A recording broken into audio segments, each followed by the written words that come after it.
Saudi Arabia is geographically the 5th largest state in Asia, and it is a strict and controversial country that follows Islamic law. Its culture, ethics, and values differ greatly from the Western Hemisphere, so I thought, you know what, this would be an interesting way to learn more about Saudi Arabia. So this right here is the top 10 surprising facts about Saudi Arabia. Starting off this list, in at number 10, sidewalk skiing is very popular in Saudi Arabia. Here's a short clip.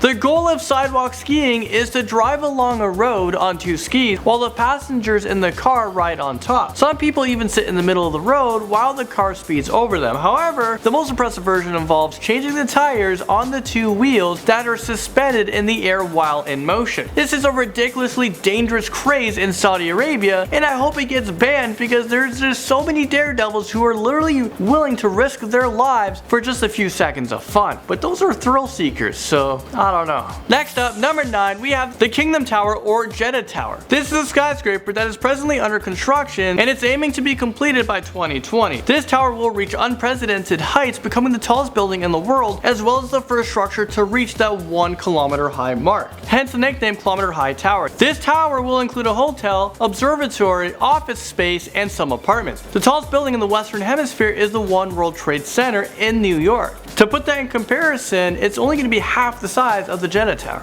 Number 8 brings us to Saudi Arabia is the birthplace of Islam, and it is home to the religion's holiest shrines Mecca and Medina. The Hajj is an annual Islamic pilgrimage to Mecca, and it is a mandatory religious duty for Muslims that must be carried out at least once in their lifetime, and this is by all the adult Muslims who are financially and physically able to do it. The Hajj is the largest annual gathering of people in the world, and it is a demonstration of the solidarity of the Muslim people and their loyalty to Allah. Non-Muslims are not allowed to set a foot on these holy grounds. Now at number 7, Valentine's Day is banned in Saudi Arabia. The Commission for Promotion of Virtue and Prevention of Vice have a firm stance against Valentine's Day. Every year, the Saudi implement legislation that forbids merchants from selling anything that is red in the week before February 14th. Any store that is found selling red roses, red clothing, or anything heart-shaped will be forced to destroy those products or be shut down. The Saudi Arabia police have arrested women for wearing red on that day. They claim that any Muslim who embraces Valentine's Day are immoral. Moving up this list, or down this list, depends on how you see it. Number 6, women are forbidden from roaming the cities alone. If you are a Saudi woman under the age of 45 years old, you need permission from your male guardian to travel on your own. Their father or husband must accompany them or give the woman signed permission that it is acceptable for her to travel solo. Evidently, women are not trusted to allow them to travel around freely or unsupervised, since apparently they're more prone to immoral acts.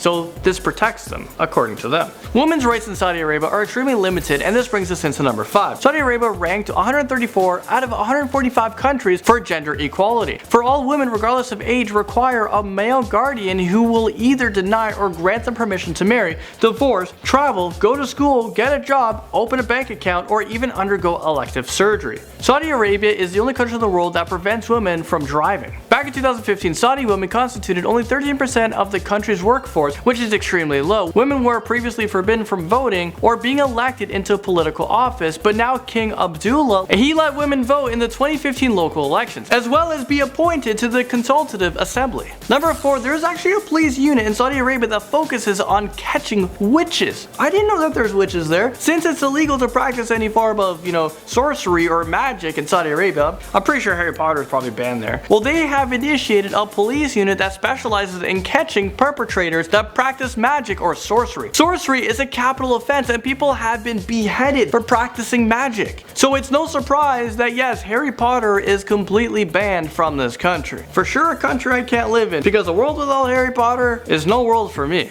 Over 500 people have been prosecuted for practicing magic since 2009, and due to their loose legal code, it is essentially the judge's discretion to decide whether or not sorcery has been performed and if the guilty party deserves to be killed. No freedom of religion comes into this list at number 3. Non-Muslims are forbidden from publicly worshipping other gods or carry Bibles, crosses, or other religious paraphernalia that is not sanctioned under Islamic law. People who go against the actual risk facing the death penalty, especially if they want to convert from Islam to another religion. This is considered apostasy, and blasphemy against Islam is also punishable by death. The death penalty is very common in Saudi Arabia, and this brings us into number 2. Capital punishment is a legal penalty in Saudi Arabia, and it is based on the Islamic law. Saudi Arabia is one of the last 4 countries that still carry out public executions. People are executed for various reasons, including adultery, atheism, armed robbery, carjacking, drug smuggling, rape, murder, and that's just to name a few of the many. Most of these executions are carried out by beheading by a swordsman. However, they are considered an alternative method because there is a shortage of swordsmen in Saudi Arabia. So if you want this job and title, well, it's high in demand, and most likely you can become this person, which is just the most insane jobs out there. Finally, making its way into number 1 is getting away with murder. Diya in Islamic law is a system for criminals to compensate the victims' families financially so they can escape from any form of punishment. In Arabic, the term translates to blood money, and the rates vary based on the gender and religion of the victim. Muslim women victims have typically been compensated at half the rates as the Muslim male victims, while non-Muslims' compensation rates have varied between 1/16 to about 1/2 of a Muslim. This is a very controversial topic because back in 2013, a father molested and murdered his 5-year-old daughter, but he avoided jail time by paying the money to her mother. I mean, does that just sound corrupted and just morally wrong? Well, there you guys have it. Thank you guys so much for watching this video. Saudi Arabia is a very interesting place. It's very different from like the rest of the world, or I should say the Western Hemisphere where I'm from. A lot of you guys are probably from here too if you're from like North America and such. But you know what? It's good to learn about all these places around the world, and I love learning about every single one of them and traveling to them as well. Thanks so much for watching this video, guys. I'll see you guys very soon.